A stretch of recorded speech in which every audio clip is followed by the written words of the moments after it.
Hi, I'm Derek Hoff. I'm in the management department here at the Eccles School of Business. I'm actually trained as a historian. I received my PhD in business and political history from the University of Virginia. I'm teaching the history of global capitalism next summer, third session in Amsterdam, the site of the world's first modern stock market. You might associate Amsterdam with its anything goes attitude toward, well, certain products we tend to associate with Colorado. But it's also been at the heart of the business world for the past 500 years. In the first half of the 17th century, the Dutch Republic was probably the richest society on earth. And it's not an exaggeration to say that the wealthy merchants who lived in the houses pictured behind me invented modern capitalism. Our tour of capitalism will not begin in the 1600s. I'll be sure to take you all the way back to Rome and the Silk Road of Marco Polo and Genghis Khan in the 1200s.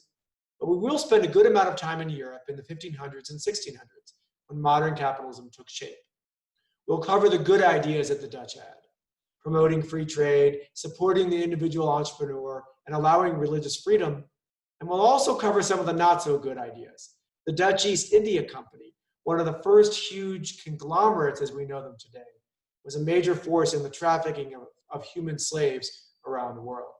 Yes, we will examine the 1636 tulip bubble, which some of you may have encountered in Foundations of Business Thought, when some rare tulip bulbs sold for as much as one of the canal houses behind me.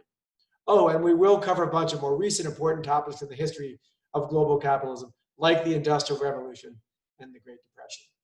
I love Amsterdam. I think I've been there 4 times, but I'm always rushing through its incredible museums. I'm a sucker for Peter Bruegel and the other so-called Dutch masters. And so I'm excited for the opportunity to spend an entire month in the city. Amsterdam is very livable. The canals are magical at night. And even in July and August, the temperatures are very reasonable. It's easy to pick up a few words of Dutch. And really, the language is so fun to listen to because the intonations are similar to English.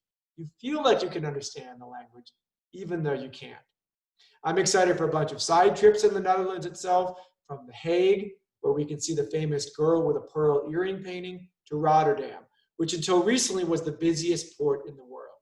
If you sign up for the class, you can certainly help me pick where we'll take our main weekend trip together as a class. I'm very excited to be teaching the history of capitalism again. It's probably my favorite class of all to teach. You'll have a blast in Amsterdam, and knowing the history of capitalism will make you that much more impressive on the job market. I hope you'll join me.